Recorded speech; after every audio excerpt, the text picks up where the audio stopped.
लोग new chapter शुरू करेंगे, chapter number 8, name is D and F block elements. ठीक है, फिर 11th में चैप्टर था chapter number 3, classification of elements, जिसमें पीरियोडिक टेबल को हमने 4 पार्ट में क्लासिफाई किया था, S block, P block, D block and F block. This classification is based on position of valence electron। जो लास्ट इलेक्ट्रॉन होता है, जो वैलेंस इलेक्ट्रॉन होता है, उस वैलेंस इलेक्ट्रॉन के पोजीशन के हिसाब से पता लगाएंगे कि वो एलिमेंट कौन से ब्लॉक में जाएगा। एग्जाम्पल, सपोज हम यहाँ लिखते हैं हाइड्रोजन, जिसका एटॉमिक नंबर 1 है, तो electronic configuration is 1s1। Last electron कौन सी सबशेल में है? जब ये s सबशेल में रहेगा तो हम ये मान के चलेंगे कि हाइड्रोजन जो रहेगा ये कौन से ब्लॉक का एलिमेंट होना चाहिए? s ब्लॉक का एलिमेंट होना चाहिए। एग्जांपल के लिए हम यहाँ पे सोडियम लेते हैं, atomic number is 11, electronic configuration is 1s2, 2s2, 2p6, 3s1। Last electron जो है वो कौन से सबशेल में है? s सबशेल में है, और लास्ट इलेक्ट्रॉन s सबशेल में होने की वजह से हम Na को भी कंसीडर करेंगे s block element. In case में यहाँ लिखता हूँ sulphur, atomic number is 16, electronic configuration will be 1s2, 2s2, 2p6, 3s2, 3p4। सही गलत? अरे हाँ या नहीं? इसमें हम देखेंगे तो how many shells are there? 3। This is first shell, this is second shell, this is third shell. First shell having 2 electron, second shell having 8 electron, third shell having 6 electron. Last electron enters in which subshell? p subshell. इसका मतलब ये जो रहेगा ये कौन सा element रहेगा? p block का एलिमेंट रहेगा। इफ हम नेक्स्ट लेते हैं स्कैंडियम, जिसका एटॉमिक रहेगा, atomic number will be 21, atomic number will be 21। Electronic configuration करके देखते हैं क्या आएगा? 1s2, 2s2, 2p6, 3s2, 3p6। कितने इलेक्ट्रॉन्स हो गए? कितने इलेक्ट्रॉन्स बाकी है? हाँ? कितने हो गए? बाकी कितने हैं? अब कौन आएगा? 4s2। इसके बाद कौन आएगा? 3d1। हो गया। अब यहाँ पे देखेंगे तो टोटल शेल कितने हैं? 4। This is our first shell, this is our second shell, this is our third shell and this is our fourth shell. सही है? इलेक्ट्रॉनिक कॉन्फ़िगरेशन का टेबल बताया था, यहाँ लिखा था 1s, फिर 2s, 2p, 3s, 3p, 3s, और ऐसे लाइन्स ड्रॉ किए थे। इससे ये पता चलेगा कि इलेक्ट्रॉनिक कॉन्फ़िगरेशन कैसे लिख सकते हैं। अभी वो रिपीट नहीं करूंगा, ठीक है? तो इलेक्ट्रॉनिक कॉन्फ़िगरेशन ऐसे रहेगा। आप मुझे बताओ लास्ट इलेक्ट्रॉन कौन से सबशेल में है? लास्ट इलेक्ट्रॉन 4s में आया कि 3d में आया? 3d। तो लास्ट इलेक्ट्रॉन कौन से सबशेल में है? और d सबशेल में होने की वजह से ये एलिमेंट जो रहेगा ये कौन सा एलिमेंट रहेगा? d ब्लॉक का एलिमेंट रहेगा। तो scandium is a d block element. यहाँ पे लास्ट इलेक्ट्रॉन कौन से सबशेल में है? p। इसके पास टोटल शेल कितने हैं? लास्ट इलेक्ट्रॉन कौन से शेल में आया है? अरे कौन से शेल में आया? Third shell. ठीक है। क्या आपको पता है वैलेंस शेल क्या होता है? यस और नो? क्या होता है? Last shell. आपको पता है पेनल्टीमेंट शेल क्या होता है? क्या होता है? Second last shell. और एंटी पेनल्टीमेंट शेल का मतलब क्या होता है? Third last shell. ठीक है।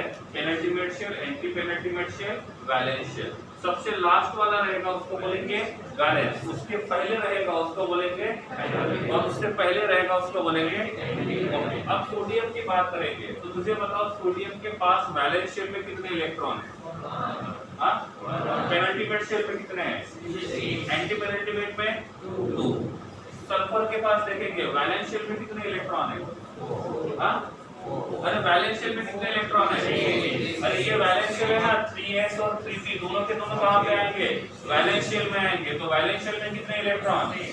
पेनेट्रेट शेल में, एंटी पेनेट्रेट शेल में। अब मुझे बताओ सल्फर के पास शेल कितने हैं? लास्ट शेल कौन से सब शेल में है? कौन से सब शेल में है? p सब शेल में। कौन सा p? 3p। लास्ट इलेक्ट्रॉन कौन से शेल में आया है? वैलेंस शेल में, पेनल्टीमेट शेल में, एंटी पेनल्टीमेट शेल में? वैलेंस शेल में। लास्ट इलेक्ट्रॉन कहाँ पे आया है? Valence shell. लास्ट इलेक्ट्रॉन कहाँ पे आया? Valence shell. लास्ट इलेक्ट्रॉन कहाँ पे आया? Valence shell. लास्ट इलेक्ट्रॉन कहाँ पे आया? Anti penultimate shell. यहाँ पे शेल का मैक्सिमम नंबर कितना है? 4। लेकिन लास्ट इलेक्ट्रॉन 4 में आया, 3 में आया। इसका मतलब यहाँ पे जो वैलेंस इलेक्ट्रॉन आएगा वो कहाँ आएगा? Penultimate shell. तो इन सब में देखेंगे तो सब में कॉमन बात कौन सी है? Last electron enters in valence shell, last electron enters in penultimate shell. समझ में आ रहा है? नहीं आ रहा है? क्लियर है? तो यहाँ पे जो स्कैंडियम रहेगा उसका last electron D subshell में आता है, तो इसको कौन सा एलिमेंट बोलेंगे? डी ब्लॉक एलिमेंट कंसीडर करेंगे। समझ में आ रहा है? ओके। यहाँ लिखा मैंने Fe जिसका एटॉमिक नंबर कितना है? 26। कितना है? 26। इलेक्ट्रॉनिक कॉन्फ़िगरेशन क्या होगा बोलो? 1s2 2s2 2p6 3s2 3p6 4s2 3p6। हो गया? अब ये फाइंड करते हैं कौन से शेल में कितने इलेक्ट्रॉन्स है। क्या फाइंड करेंगे? कौन से शेल में कितने इलेक्ट्रॉन है। एक काम की बात बताता हूँ, डी ब्लॉक एलिमेंट में से आधे से ज्यादा एलिमेंट्स नेक्स्ट वाले चैप्टर में काम में आएंगे, कोऑर्डिनेशन कॉम्प्लेक्स। तो वो चैप्टर का बेसिक पढ़ने के लिए यहाँ पे आपको ये पता होना चाहिए उसके पास कितने शेल है, कितने इलेक्ट्रॉन्स है, वैलेंस शेल में कितने हैं, पेनल्टीमेट शेल में कितने हैं, एंटी पेनल्टीमेट शेल में कितने हैं। ठीक है? ये नेक्स्ट चैप्टर में काम आएगा। अब ये कौन सा शेल हुआ? इधर और कोई फर्स्ट शेल है तो टोटल कितने इलेक्ट्रॉन? 2। ये कौन सा हुआ? ये कौन सा हुआ? और कोई सेकंड है? इनको मिलाएंगे कितने होंगे? ये कौन सा है? ये कौन सा है? ये कौन सा है? तीनों को मिलाते हैं। तीनों को मिलाने के बाद कितने हो रहे हैं? 40। और ये कौन सा शेल है? 4। कितने इलेक्ट्रॉन्स है? 2। क्लियर है? अब मुझे बताओ Fe के पास टोटल कितने इलेक्ट्रॉन्स है? वैलेंस शेल में कितने हैं? अरे वैलेंस शेल कौन सा होगा? सेकंड, थर्ड या फोर्थ? फोर्थ वाले शेल में कितने इलेक्ट्रॉन्स है? 2। पेनल्टीमेट शेल में कितने हैं? 14। एंटी पेनल्टीमेट शेल में 8। सही है? ओके। तो ये हो गया। अब लास्ट इलेक्ट्रॉन कौन से सब शेल में आया है? डी सब शेल में। तो इसको कौन सा एलिमेंट बोलेंगे? इसमें शेल का मैक्सिमम नंबर कितना है? 4 है। तो इसको बोलेंगे n max।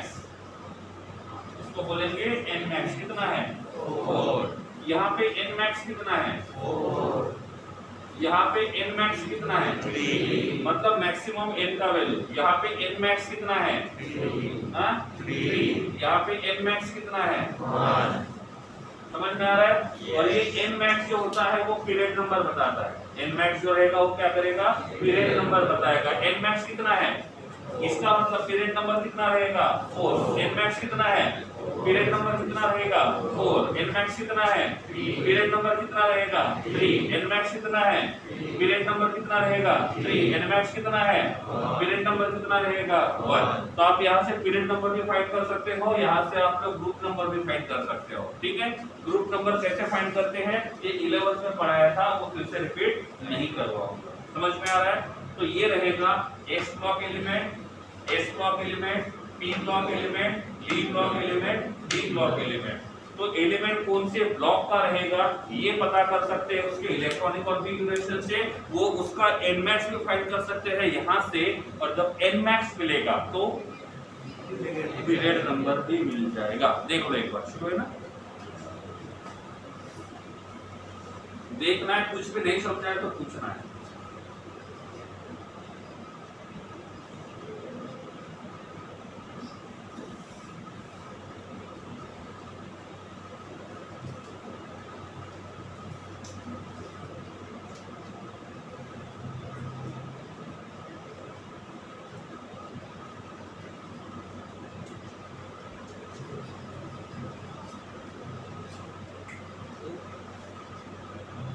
ठीक है, इसका मतलब किसको नहीं पता, तीनों का मतलब, रेज योर हैंड, इशू का पर्सनल लिमिट, इसका मतलब कितने लोगों को नहीं पता है,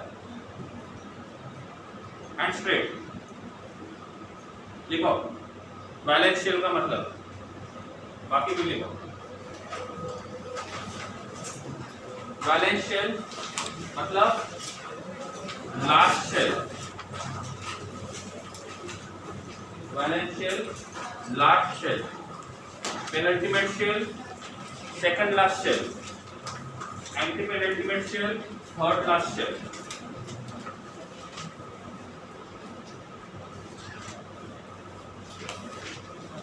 यूजेस आप लोगों को दिए थे मैंने,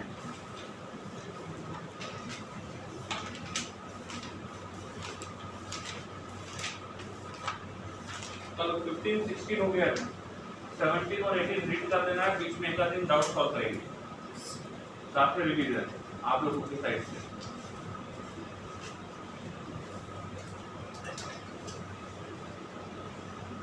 बैलेंस शेल मतलब last shell, penultimate shell second last shell, anti penultimate shell third last shell.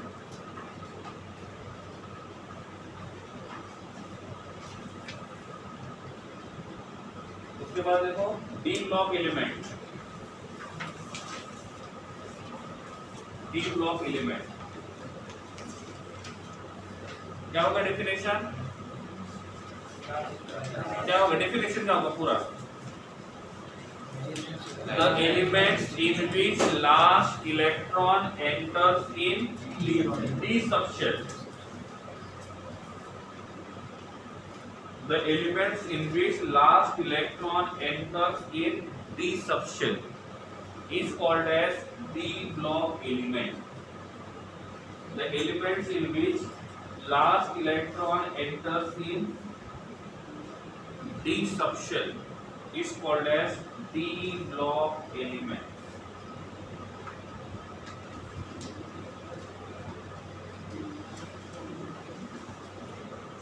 D block element. Clear? Example: scandium and iron. Electronic configuration लिख दो और उसमें लिख देना है लास्ट इलेक्ट्रॉन कौन से ऑर्बिटल में है, कौन से सबशेल में है, स्कैंडियम एंड आयरन।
ठीक है,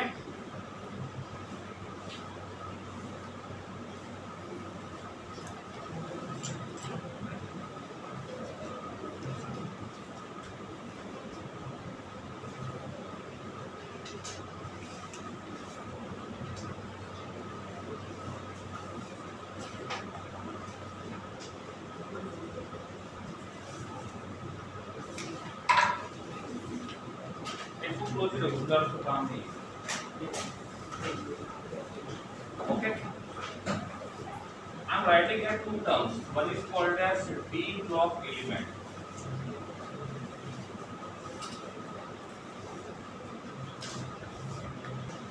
इसका दूसरा नाम क्या होता है? एस ब्लॉक को बोलते हैं normal element representative element, B block को बोलते हैं normal element representative element, D block को बोलते हैं ट्रांजिशन एलिमेंट और एफ ब्लॉक को बोलते हैं इनर ट्रांजिशन एलिमेंट।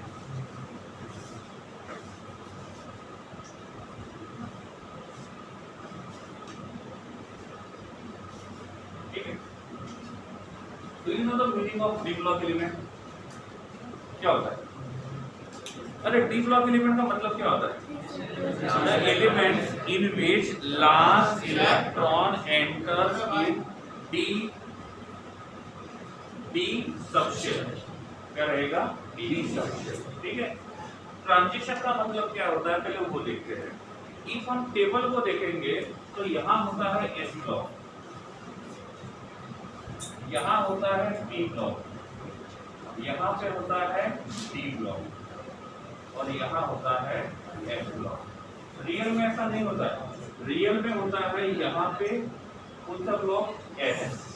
यहाँ पे छोटा सा होता है डी, डी के अंदर होता है एफ, एफ के बाद होता है डी और डी के बाद होता है पी।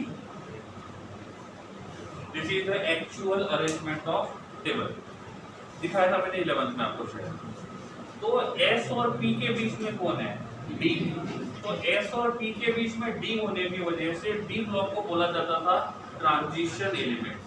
क्या कहा जाता था? ट्रांजिशन। क्यों ट्रांजिशन कहा जाता है? Because this D block elements are present in between S and P block. तो इनिशियली जो ओल्ड कंसेप्ट था उसके हिसाब से ट्रांजिशन एलिमेंट्स का मतलब क्या होता है? The elements which are present between S and P block. कहाँ प्रेजेंट रहेंगे? एस और पी ब्लॉक के बीच। ठीक है। अब एस और पी के बीच में कौन है? डी। डी के बीच में कौन है? एफ। और जब डी को हमने ट्रांजिशन बोला है तो एफ को क्या होना चाहिए? Inner transition.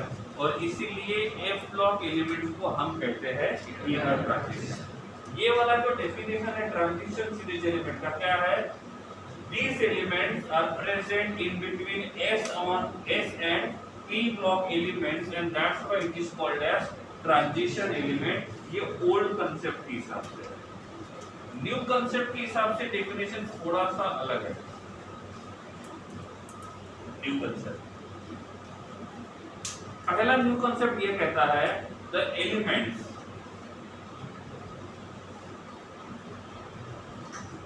which has incomplete d orbital in neutral or stable oxidation state। क्या बोला मैंने? The element which has incomplete d orbital in neutral or stable oxidation state, that elements are considered as a transition element। That is considered as a transition element।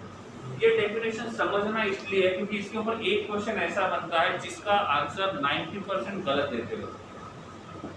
ठीक है, क्योंकि अभी तक हम यही पढ़ते आ रहे थे जो भी डी ब्लॉक के एलिमेंट है उसी का मतलब क्या होता है? Transition element. लेकिन रियल में अभी ट्रांजिशन एलिमेंट का मतलब वो नहीं होता है जो पहले पढ़ा था, वो प्राइमरी लेवल के लिए सही था। अब उस ब्लॉक के बारे में डिटेल में हमको पढ़ना है तो हमको ये भी देखना होगा उसका रियल में मतलब क्या होता है। तो ट्रांजिशन एलिमेंट का मतलब होता है element which has incomplete D orbital in neutral और स्टेबल। दो में से किसी एक में भी चलेगा, या तो न्यूट्रल में या तो स्टेबल में, दो में से कोई भी एक।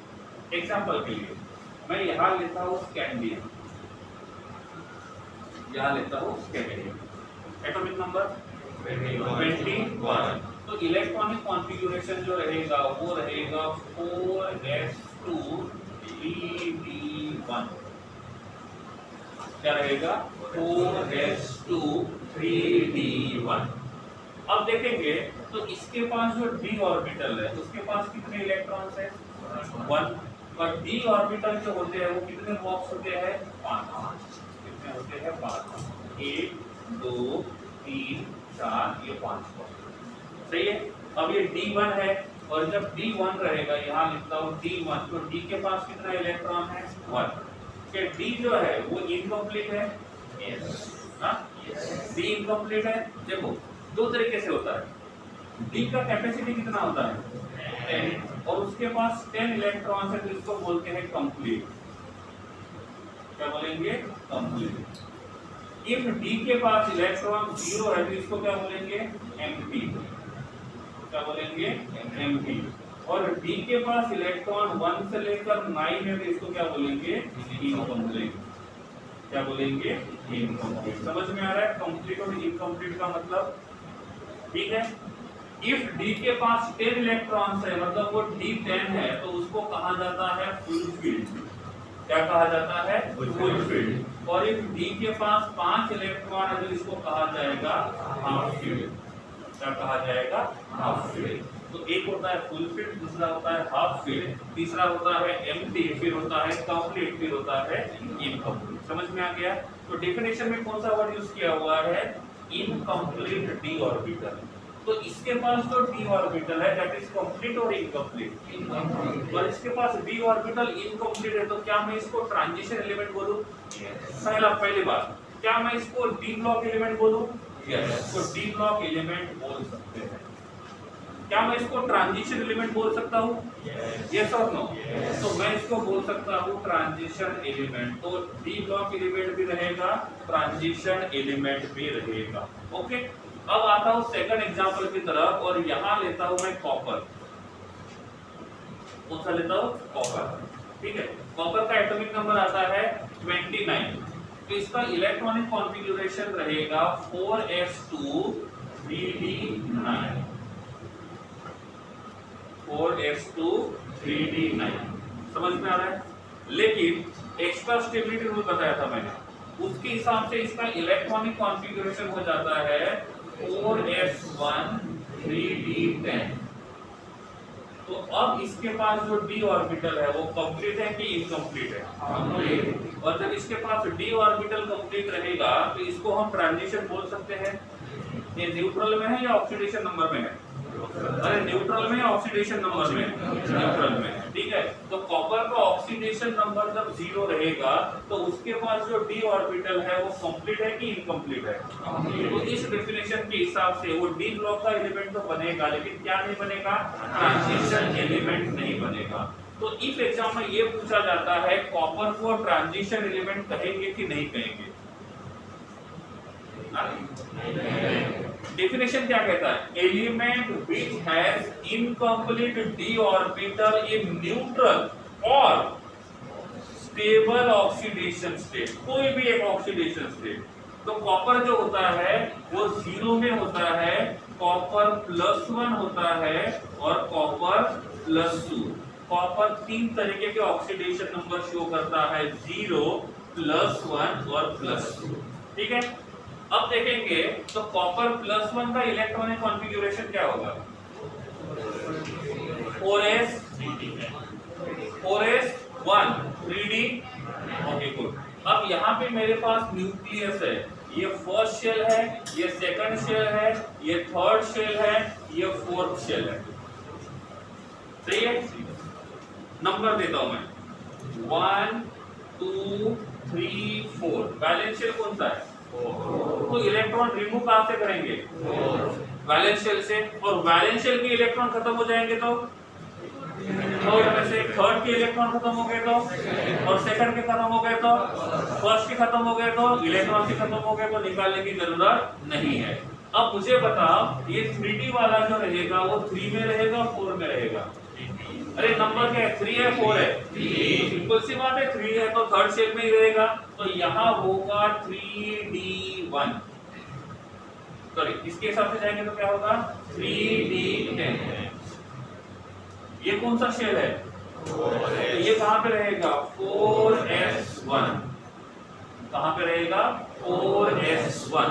तो अभी मुझे बता बैलेंस में कौन है, 4s वाला या 3d वाला? तो मुझे इलेक्ट्रॉन रिमूव करना है तो कहां से करूंगा? 3s 3d में से या 4s में से? समझ में आ गया? ओके। अब यहाँ से कॉपर 0 से कॉपर +1 बनाना है। +1 बनाने के लिए कितने इलेक्ट्रॉन लूज करेंगे? 1 इलेक्ट्रॉन लूज करेंगे। वो 1 इलेक्ट्रॉन कहां से लूज होगा? 4s से या 3d में से? 4s। तो इसका इलेक्ट्रॉनिक कॉन्फ़िगरेशन क्या बनेगा? 4s0 3d10। क्या इसके पास डी ऑर्बिटल इनकम्प्लीट है, कंप्लीट है? इसका मतलब क्या मैं इसको ट्रांजिशन एलिमेंट बोल सकता हूँ? नहीं। अब आते हैं कॉपर प्लस 2, कॉपर प्लस 2, ठीक है। कॉपर प्लस 2 से कॉपर प्लस 1 से कॉपर प्लस 2 बनाना है, क्या करेंगे? एक इलेक्ट्रॉन को रिलीज करेंगे। क्या उसके वैलेंस शेल में इलेक्ट्रॉन्स है? अरे 4th शेल के पास एक इलेक्ट्रॉन था, वो तो लूज हो गया। अब बचा क्या? कुछ नहीं। तो अब इलेक्ट्रॉन किसके पास है? 3d के पास। तो 3d के पास का एक इलेक्ट्रॉन कम करेंगे तो ये बन जाएगा 4s0 3d9। क्या इसके पास d ऑर्बिटल इनकम्प्लीट है? क्या इसके पास d ऑर्बिटल इनकम्प्लीट है? यस। और इफ इसके पास d ऑर्बिटल इनकम्प्लीट है तो इसको हम कहेंगे ट्रांजिशन एलिमेंट।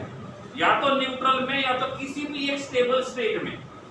ये न्यूट्रल में नहीं है, +1 में नहीं है, +2 में है। और इसीलिए copper is considered as a transition element. समझ गए? या तो न्यूट्रल में या तो स्टेबल ऑक्सीडेशन स्टेट में। अब आप बोलोगे कॉपर +1 भी है, कॉपर +2 भी है, कौन सा ज्यादा स्टेबल है? ये डिपेंड किसके ऊपर करता है? कंडीशन के ऊपर। नॉर्मल कंडीशन में कॉपर +1 स्टेबल होता है, एक्वस में कॉपर +2 स्टेबल होता है। कब, क्यों, कैसे बताया था? तो उन्होंने ये नहीं बोला कहां पे, लेकिन ये बोला स्टेबल होना चाहिए। कहां होगा वो उसका क्वेश्चन है। तो अब ये +2 में स्टेबल होता है, और जब +2 में स्टेबल रहेगा तो +2 के पास d ऑर्बिटल कैसा है? इनकम्प्लीट है। और इसीलिए इस कॉपर को हम लोग क्या कंसीडर कर सकते हैं? ट्रांजिशन एलिमेंट कंसीडर कर सकते हैं। कॉपर को डी ब्लॉक एलिमेंट बोल सकते हैं? क्या कॉपर को ट्रांजिशन एलिमेंट बोल सकते हैं? यस। तो इसमें कोई दिक्कत नहीं आएगी, ठीक है? समझ में आ रहा है? ओके। अब यहाँ पे थर्ड वाला एग्जांपल लिखता हूं मैं Fe का। थर्ड वाला एग्जांपल लिखता हूं Fe का, एटॉमिक नंबर 26। तो इलेक्ट्रॉनिक कॉन्फ़िगरेशन होगा 4s2 3d6। इसके न्यूट्रल के पास ही है तो आगे बढ़ने की जरूरत नहीं है। और न्यूट्रल के पास 3d है, d ऑर्बिटल इनकम्प्लीट है, तो इसको क्या बोलेंगे? पेंटिंग वेंटिंग बाद में करना, इधर ध्यान दो, ठीक है? हाँ, कॉपी क्लोज कर दो जिनके पास ओपन है। समझ में आ गया? तो Fe जो रहेगा उसको क्या कंसीडर करेंगे? ट्रांजिशन एलिमेंट कंसीडर करेंगे, ठीक है? अब यहाँ पे लिखता हूं मैं Zn, atomic number 30। Electronic configuration क्या होगा? 4s2 3d10। क्या रहेगा? 4s2 3d10। यहाँ पे जो d है वो कंप्लीट या इनकम्प्लीट? तो ये बन जाएगा 3d10 4s2, ठीक है? कॉपर या तो 0 में होता है या तो +2 में होता है। क्या बोला? कॉपर या तो 0 में होता है या तो +2 में होता है, ये +1 में नहीं होता है। तो ये Zn से बन जाएगा Zn+2। कितने इलेक्ट्रॉन लूज करेगा? 2। कहां से? 3d10 में से या 4s2 में से? 4s2।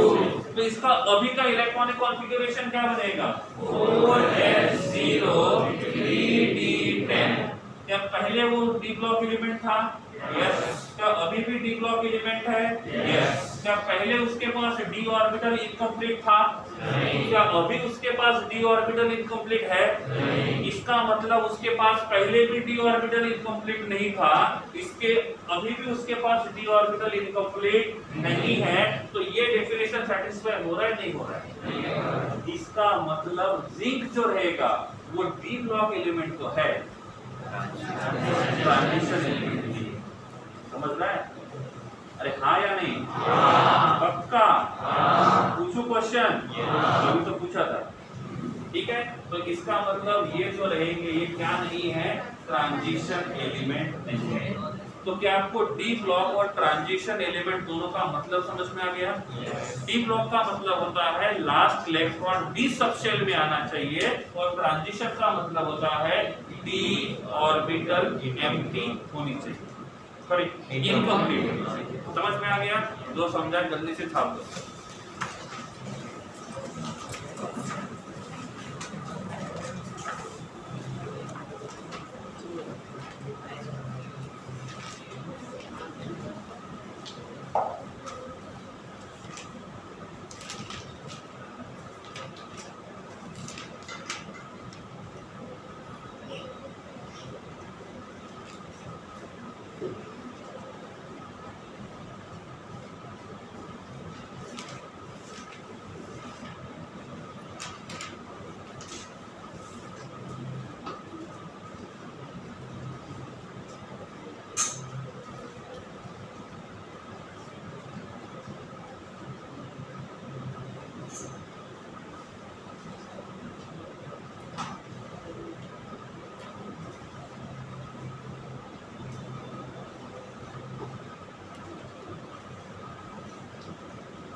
ठीक है, क्लियर।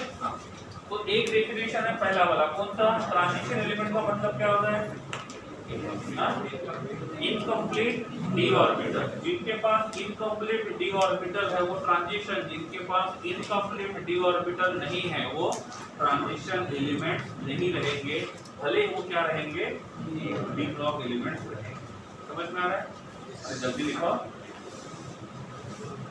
नाश्ता वास्ता किया कि नहीं किया? क्या घूम रहा? चिप्स पैकेट, कुरकुरे,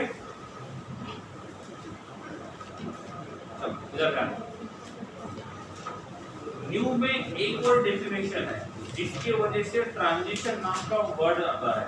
उसको बोलते हैं ये जितने भी एलिमेंट्स होते हैं जिनके पास डी ऑर्बिटल इनकम्प्लीट होता है उनमें डी डी ट्रांजिशन होता है। क्या होता है? D D transition. और इस डी डी ट्रांजिशन का मतलब होता है, ट्रांजिशन का मतलब होता है ट्रांसफर। और डी ऑर्बिटल में से डी ऑर्बिटल में इलेक्ट्रॉन का ट्रांसफर होता है। रिपीटिंग अगेन, एक डी ऑर्बिटल में से दूसरे डी ऑर्बिटल में इलेक्ट्रॉन का ट्रांसफर होता है, उसको कहते हैं डी डी ट्रांजिशन। और जब ये डी डी ट्रांजिशन होता है तो डी डी ट्रांजिशन होने के टाइम पे लोअर का इलेक्ट्रॉन हायर में जाएगा, लोअर का इलेक्ट्रॉन जब हायर में जाएगा तो वो एनर्जी को क्या करेगा? एब्सॉर्ब करेगा, रिलीज करेगा। अरे लोअर एनर्जी का इलेक्ट्रॉन हायर डी ऑर्बिटल में जाएगा तो वो एनर्जी को एब्सॉर्ब करेगा, इमिट करेगा? एब्सॉर्ब करेगा। और जब वापस आएगा तो एनर्जी को इमिट करेगा। तो लोअर का हायर में गया, हायर का लोअर में, एक डी में से दूसरे डी में गया, दूसरे डी में से वापस आ गया, इसको बोलते हैं डी डी ट्रांजिशन। और इस डी डी ट्रांजिशन की वजह से डी ब्लॉक के जो एलिमेंट्स होते हैं ये कलर शो करते हैं। क्या शो करते हैं? कलर। तो डी ब्लॉक एलिमेंट्स को ट्रांजिशन एलिमेंट इसलिए कहा जाता है क्योंकि इनमें एक डी ऑर्बिटल से दूसरे डी ऑर्बिटल में इलेक्ट्रॉन का ट्रांजिशन होता है और ट्रांजिशन होने की वजह से ट्रांजिशन है। ठीक है, अब ट्रांजिशन कैसा होता है वो शॉर्ट में बता देता हूँ, ये डिटेल में नेक्स्ट चैप्टर में आएगा। ठीक है, तो अच्छे से वहां पे बोल दूंगा मैं, अभी शॉर्ट में समझाने की कोशिश करता हूँ। मैंने आई थिंक ये बताया था कॉम्प्लेक्स कैसे बनता है। लिगेंड और मेटल, डोनर और एक्सेप्टर, इनके बीच में क्या बनता है? कॉम्प्लेक्स। तो नॉर्मली जो कॉम्प्लेक्स में जो मेटल होता है नॉर्मली वो डी ब्लॉक का होता है। कहाँ का? D block. तो सिंपल सी बात है, डी ब्लॉक के पास कौन सी ऑर्बिटल खाली होती है? डी। और इसलिए आने वाला जो डोनर है वो कहाँ पे आएगा? डी में आएगा। डी के पास कितने बॉक्स होते हैं? 5। तो यहाँ पे एक डी ऑर्बिटल, दूसरा, तीसरा, चौथा और 5वां, कितने डी ऑर्बिटल है? 5। जैसे ये डी ब्लॉक के एलिमेंट लिगेंड्स के साथ बॉन्ड बनाते हैं, डोनर के साथ बॉन्ड बनाते हैं, ये पांचों का एनर्जी सेम है कि अलग अलग है? और जिनका एनर्जी सेम होता है उसको बोलते हैं डीजेनरेट। क्या बोलते हैं? डीजेनरेट। ये पांचों के पांचों ऑर्बिटल जो रहेंगे वो कैसे रहेंगे? डीजेनरेट। अब ये जो डी ऑर्बिटल जो है, ये मेटल्स जो है जब लिगेंड के साथ बॉन्ड बनाते हैं, जब लिगेंड इनके तरफ आता है बॉन्ड बनाने के लिए, उस टाइम पे ये 5 डी ऑर्बिटल 2 पार्ट में डिवाइड हो जाते हैं। ये 5 डी ऑर्बिटल 2 पार्ट में डिवाइड हो जाएंगे। तो ऐसा होता है, नीचे रहेंगे, ऊपर रहेंगे 2, नीचे रहेंगे 3। ऐसा मतलब ये नहीं कि हमेशा ऐसे ही रहेगा, उल्टा भी हो सकता है। ऐसा क्यों होगा वो नेक्स्ट चैप्टर में समझ में आएगा। ठीक है, अब यहाँ पे भी ये डी ऑर्बिटल्स है और यहाँ पे भी ये डी ऑर्बिटल्स है। इसको मैंने बोला D A, D B, D C, इसको बोला एक्स और वाई। किसका एनर्जी सेम है? A B C. तो तीनों को क्या बोलूंगा? किसका एनर्जी सेम है? यहाँ पे क्या ए और एक्स का एनर्जी सेम है? नहीं है। तो मुझे ए का इलेक्ट्रॉन एक्स में भेजना है तो क्या करेंगे? एनर्जी एब्सॉर्ब करना पड़ेगा। और वो इलेक्ट्रॉन एनर्जी एब्सॉर्ब करके यहाँ गया, यहाँ से वापस आया, तो डी से डी में गया, तो डी का इलेक्ट्रॉन डी में जा रहा है, तो इसको बोलते हैं डी ट्रांजिशन, इसको बोलते हैं डी ट्रांजिशन। फिर आपके मन में क्वेश्चन आएगा, सर ठीक है ये डेफिनेशन तो मान ली, लेकिन आपने बोला है डी ब्लॉक एलिमेंट, और जब उसके पास डी ऑर्बिटल में इलेक्ट्रॉन है तो ट्रांजिशन करना चाहिए, चाहे वो कंप्लीट रहे या इनकम्प्लीट। वो बता दो कैसे। अब मान लिया कि हमने ये D2 है, D2 है, ठीक है, इसको मैं D1 मानता हूँ, इसको D2 मानता हूँ, किसका एनर्जी कम है? अरे 1s और 2s में से किसका एनर्जी कम है? 1s का। तो पहले इलेक्ट्रॉन कहाँ गया? बाद में कहा गया? समझ में आ गया? तो पहले इलेक्ट्रॉन कहाँ जाता है? उसके पास जिसका एनर्जी कम है या उसके पास जिसका एनर्जी ज्यादा है? जिसका एनर्जी कम है। तो जिस ऑर्बिटल का एनर्जी कम रहेगा इलेक्ट्रॉन पहले उसमें जाएगा। पी ब्लॉक एलिमेंट और डी ब्लॉक एलिमेंट दोनों चैप्टर अलग है। यहाँ पे खुद आप पढ़ोगे ना चैप्टर डी ब्लॉक तो कुछ समझ में नहीं आएगा, इसलिए हर एक चीज अच्छे से समझो। पूरा होने के बाद पढ़ोगे तो कुछ समझ में आएगा, तो कुछ भी नहीं आएगा, ठीक है। हाँ, तो क्या बोल रहा हूं मैं, डी ऑर्बिटल्स हमारे पास दो पार्ट में बढ़ गए, क्योंकि लिगेंड्स आ रहे हैं इसलिए दो पार्ट में बढ़ गए, कि वो आगे समझ में आएगा नेक्स्ट चैप्टर में। अब D1 और D2 किसका एनर्जी कम है? इसके पास कितने इलेक्ट्रॉन्स है? तो पहले इलेक्ट्रॉन कहाँ जाएगा? दूसरा कहाँ जाएगा? कब तक जाएंगे? जब तक D1 पूरा नहीं होगा। D1 का कैपेसिटी कितना है? यहाँ पे दो, यहाँ पे दो, यहाँ पे दो, कितने हो गए? 6। तो पहले 6 इलेक्ट्रॉन D1 में जाएंगे, उसके बाद आने वाले इलेक्ट्रॉन D2 में जाएंगे। अभी कितने इलेक्ट्रॉन है D के पास? सही है। तो अब क्या होगा, एक इलेक्ट्रॉन मैंने यहाँ रख दिया, दूसरा इलेक्ट्रॉन यहाँ रख दिया, सही है। अब क्या हुआ, यहाँ ऊपर जगह खाली है कि नहीं है? खाली है ना।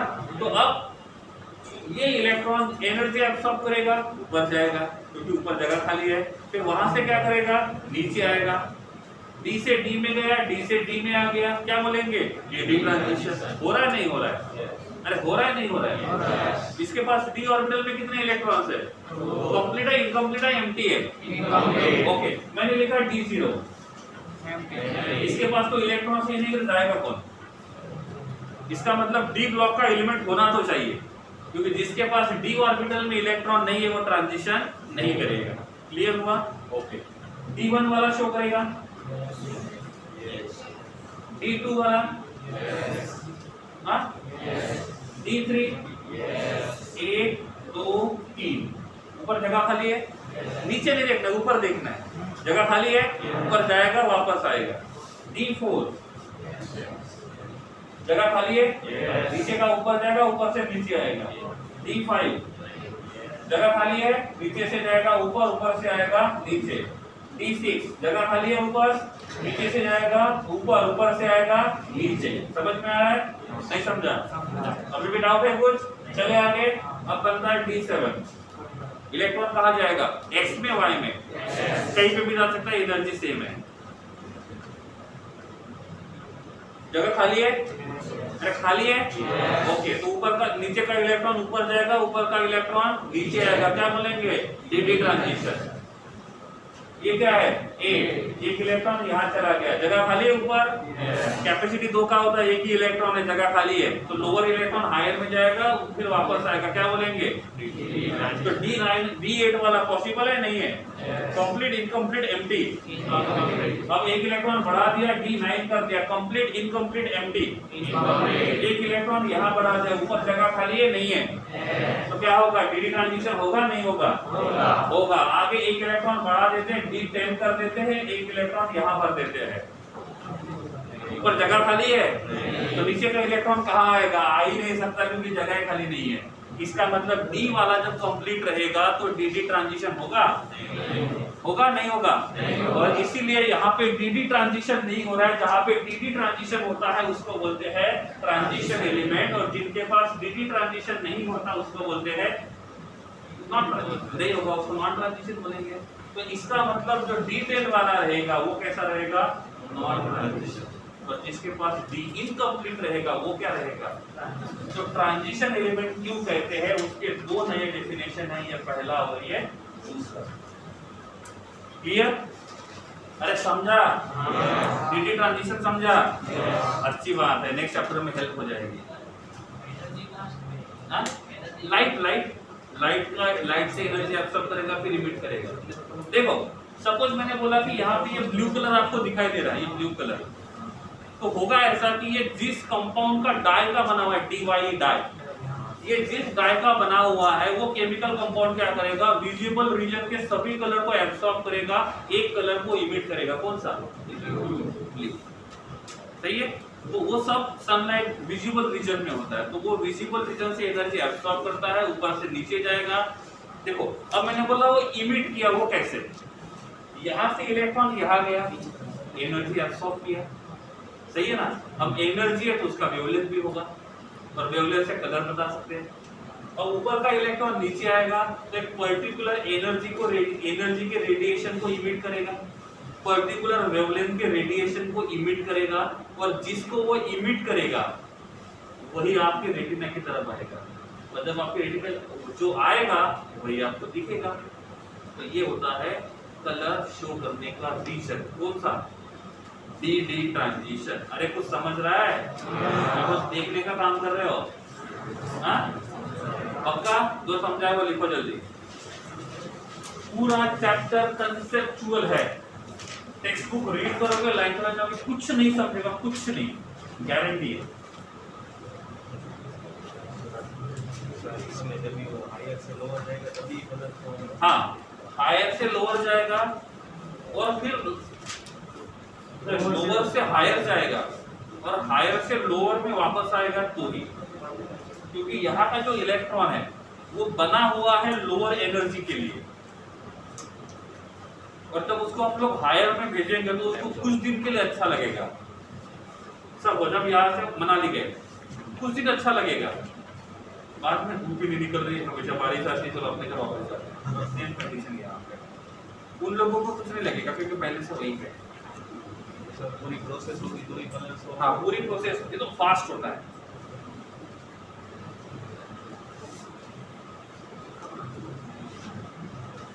ये प्रोसेस फास्ट होता है, कभी फास्ट भी होता है कभी स्लो भी होता है।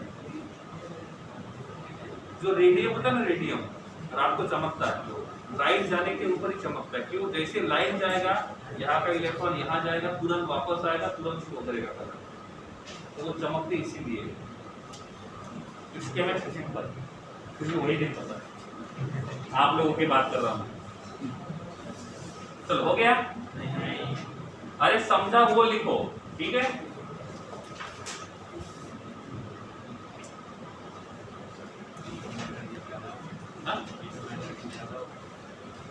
D2 में एनर्जी ज्यादा रहेगी थोड़ा सी, वो आता है रिपल्शन के वजह से कि लिगेंड कहाँ से आ रहा है, DXY से आ रहा है कि YZ से आ रहा है कि D कहाँ से आ रहा है। तो नेक्स्ट सेकंड इसके बाद वाले चैप्टर में आ जाएगा, ठीक है? मतलब बता दिया क्या? D ब्लॉक का एलिमेंट और ट्रांजिशन का मतलब। ट्रांजिशन में क्या आता है? दो डेफिनेशन, पहला ओल्ड के हिसाब से D और S और P के वाला, न्यू के हिसाब से, ये दो डेफिनेशन है और दोनों का कहने का मतलब सेम ही है। दोनों के हिसाब से जिंक जो रहेगा वो कैसा रहेगा? Non transition element. यहाँ तक क्लियर है? चले आगे, इरेज कर दूं।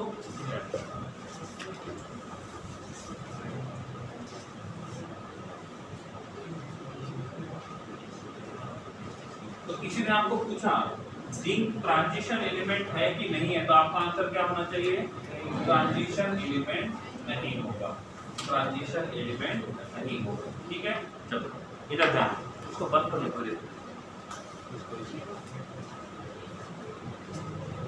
ठीक है? Scandium, titanium, vanadium, chromium, manganese, iron, cobalt, nickel, copper, ठीक है? इनका इलेक्ट्रॉनिक कॉन्फ़िगरेशन देखते हैं। तो ये आता है 4s2 3d1, this will be 4s2 3d2, 4s2 3d3, 4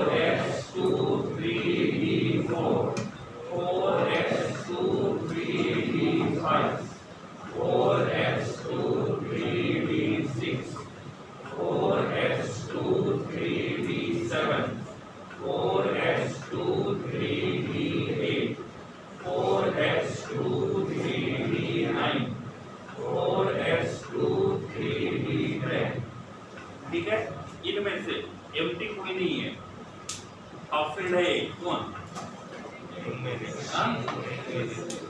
Mn manganese. ये कैसा है? Half field. और ये कैसा है? Full field. सबसे ज्यादा स्टेबल होता है फुल फील्ड, इसके बाद होता है हाफ फील्ड, इसके बाद होता है इलेक्ट्रॉन फील्ड। ठीक है, अब एक्स्ट्रा स्टेबिलिटी रूल। कौन सा? Extra stability rule. ये रूल ये कहता है इफ किसी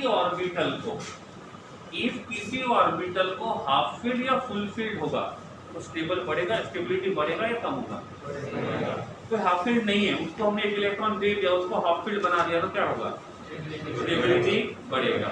तो इसका कहने का मतलब ऐसा है इफ कोई ऑर्बिटल को इनकम्प्लीट होने के लिए या फुल फील्ड या तो हाफ फील्ड होने के लिए एक इलेक्ट्रॉन की जरूरत है तो बाजू वाली ऑर्बिटल अपना एक इलेक्ट्रॉन उसको देगी, उससे ले नहीं पाएगा कोई, उसको दे पाएगा।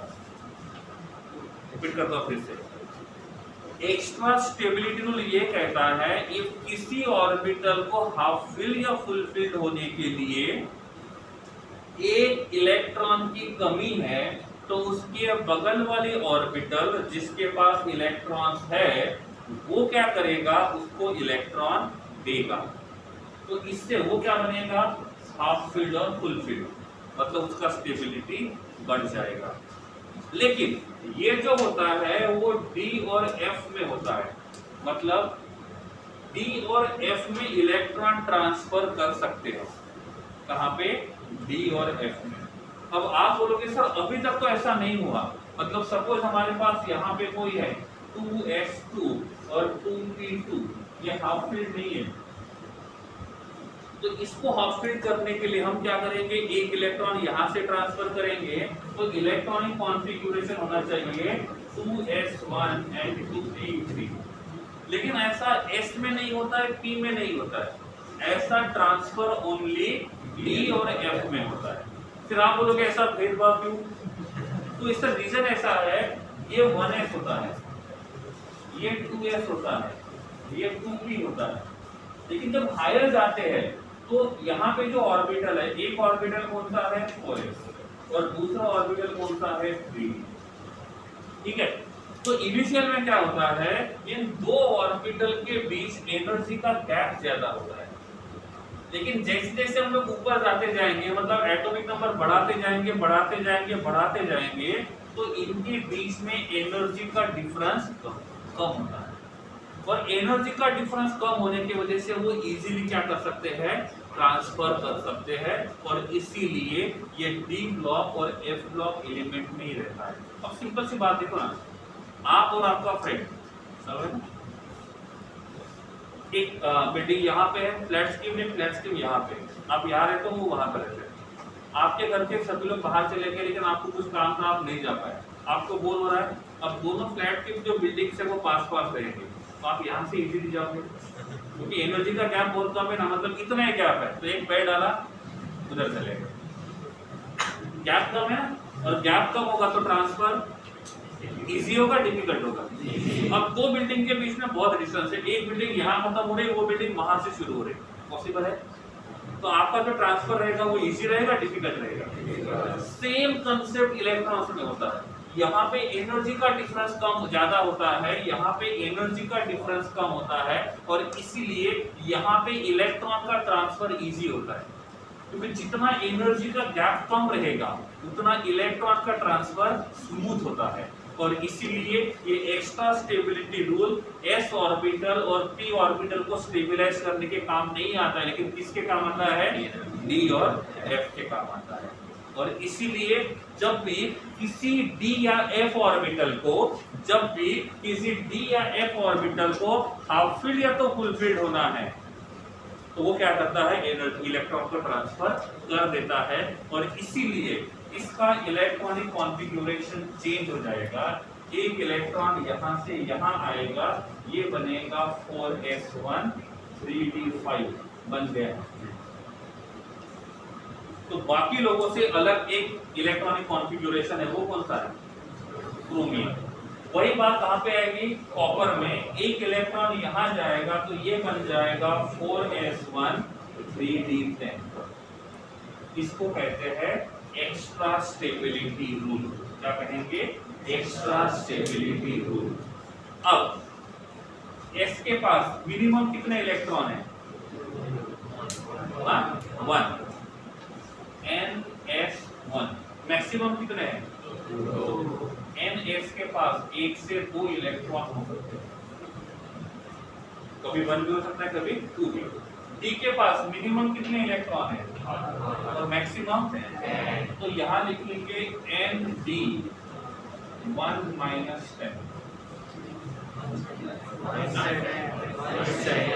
1 से 10।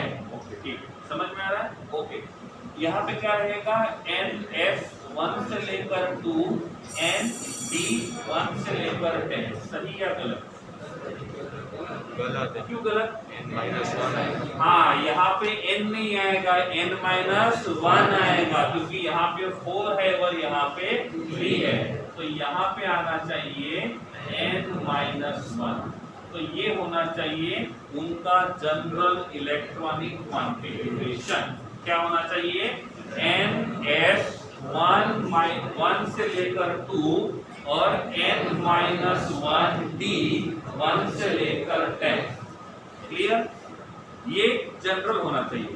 लेकिन एक्चुअल में जब हम इसके बारे में पढ़ रहे हैं, ओनली 3D के बारे में नहीं पढ़ रहे हैं, हम ट्रांजिशन के बारे में पढ़ रहे हैं, लेकिन इनका इलेक्ट्रॉनिक कॉन्फ़िगरेशन होता है ns 0 से लेकर 2, n-1d 1 से लेकर 10। सोचा गया था 1 से लेकर 2 होना चाहिए, बट रियलिटी में 0 से लेकर 2 होता है। क्यों, क्योंकि जब हम और आगे जाएंगे तो इनके बीच का गैप बहुत कम होगा। तो s वाला जो रहेगा वो d को इलेक्ट्रॉन देगा, और जब s वाला d को इलेक्ट्रॉन देगा तो क्या होगा, s के पास का इलेक्ट्रॉन्स का क्वांटिटी भी रहेगा, वो 2 भी हो सकता है, 1 भी हो सकता है, 0 भी हो सकता है। और इसीलिए इसका जनरल इलेक्ट्रॉनिक कॉन्फ़िगरेशन ये नहीं आएगा, इसका जनरल इलेक्ट्रॉनिक कॉन्फ़िगरेशन आएगा ns 0 से लेकर 2, n-1d 1 से लेकर 10। बोलो, 1 से 9 नहीं आएगा, हाँ? 1 से 9 नहीं आएगा, क्यों, ट्रांजिशन होगा तो ट्रांजिशन कैसे होगा? ओके, ट्रांजिशन में आएगा 9, लेकिन डी ब्लॉक में क्या आएगा, 10। अब ठीक है, अब टेक्स्ट बुक निकालो।